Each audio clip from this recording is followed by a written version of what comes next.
हाल ही में नोएडा पुलिस ने 81 साल के एक स्केच आर्टिस्ट को गिरफ्तार किया है। उस पर 17 साल की एक नाबालिग लड़की से डिजिटल रेप करने का आरोप लगा है। इस मामले में पीड़िता आरोपी के लिव इन पार्टनर के एक कर्मचारी की बेटी बताई जाती है, जिसे बेहतर शिक्षा के लिए साल 2015 में उस दंपत्ति के साथ रहने के लिए भेजा गया था।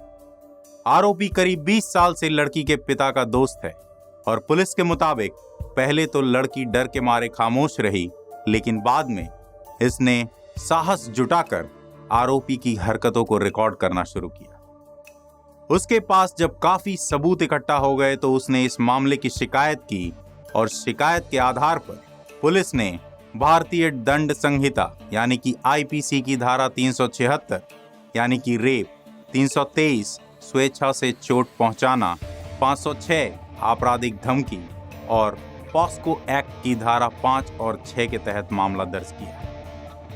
नमस्कार, मैं हूं अमृतेश भूषण और एडियोरा इनसाइट्स में आप सभी का स्वागत है। आज हम डिजिटल रेप के बारे में चर्चा करेंगे। तो सबसे पहले हम यह जान लेते हैं कि डिजिटल रेप होता क्या है। दिसंबर 2012 के पहले डिजिटल रेप की कोई कानूनी परिभाषा नहीं थी भारत में और ये बलात्कार के दायरे में भी नहीं आता था। लेकिन निर्भया केस के बाद फिर से रेप को परिभाषित किया गया, जिसके बाद डिजिटल रेप को भी रेप की कैटेगरी में शामिल किया गया। अंग्रेजी डिक्शनरी में जब आप डिजिट का मतलब देखेंगे तो इसके दो अर्थ होते हैं। पहला तो अंक से संबंधित है और दूसरा उंगली, अंगूठा या पैर की उंगली जैसे शारीरिक अंगों को भी डिजिट कहा जाता है। इसका मतलब ये हुआ कि सेक्सुअल हैरेसमेंट के ऐसे मामले जिनमें रिप्रोडक्टिव ऑर्गन के अलावा किसी ऐसे अंग या ऑब्जेक्ट को सेक्सुअल एक्टिविटी के लिए इस्तेमाल किया जाता है, जैसे कि उदाहरण के तौर पर हाथ या पैर की उंगली या कोई दूसरी वस्तु हो सकती है, उन्हें डिजिटल रेप की कैटेगरी में रखा जाता है। असल में डिजिटल रेप का नाता इंटरनेट से बिल्कुल भी नहीं।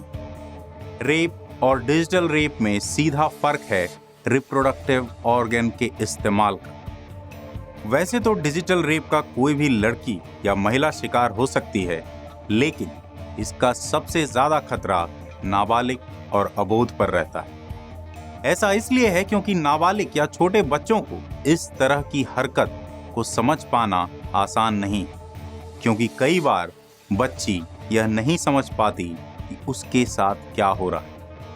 इसलिए भारत में अभी भी डिजिटल रेप के मामले बेहद कम दर्ज होते हैं। जबकि आंकड़ों को देखा जाए तो अकेले 2020 में ही 2655 मामले 18 साल से कम उम्र की लड़कियों के साथ रेप के दर्ज किए गए। राष्ट्रीय अपराध रिकॉर्ड ब्यूरो के साल 2020 के आंकड़ों पर नजर डालें तो देश में 18 साल से कम उम्र के बच्चों के साथ रेप के सबसे ज्यादा मामले राजस्थान, आंध्र प्रदेश, उत्तर प्रदेश, हिमाचल प्रदेश और झारखंड में दर्ज किए गए। हालांकि कानून की नज़र में रेप और डिजिटल रेप में कोई फर्क नहीं, दोनों के लिए समान सजा का प्रावधान है। आरोपी उंगलियों के जरिए पीड़िता का यौन उत्पीड़न करता है। ऐसे में जिन धाराओं में आरोपी के ऊपर केस दर्ज हुआ है, उसमें दोष साबित होने पर अपराधी को कम से कम 5 से 10 साल जेल की सजा या आजीवन कारावास भी हो सकता है। बलात्कार जैसी घिनौनी घटनाओं पर कभी कभार ही शोर होता है। लोग विरोध प्रकट करते हैं, मीडिया सक्रिय होती है, सरकारें और कोर्ट सख्त होती हैं, पर अपराध कम होने की बजाय वो अपनी गति से चलता रहता है। महिलाओं के बाद इसका सबसे ज्यादा कोई शिकार होता है तो वो बच्चे। स्कूल, पड़ोस, ट्यूशन और कई बार तो घर के अंदर इन बच्चों के साथ ऐसा घिनौना व्यवहार होता है जिसका दर्द एक मासूम बच्चा जीवन भर महसूस करता है। रोजाना इन अपराधियों या यूं कहें कि मानसिक रोगियों द्वारा अपराध और बलात्कार के नए नए तरीके अपनाए जाते हैं। हमें इस घिनौने अपराध के खिलाफ बच्चों को जागरूक करना होगा ताकि वे ऐसे अपराध के शिकार ना हों।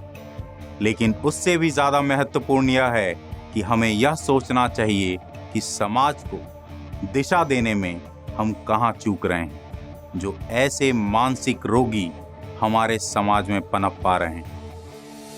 एडियोरा इनसाइट्स में आज के लिए इतना ही। फिर मिलते हैं एक नए इनसाइट्स के लिए। तब तक के लिए नमस्कार।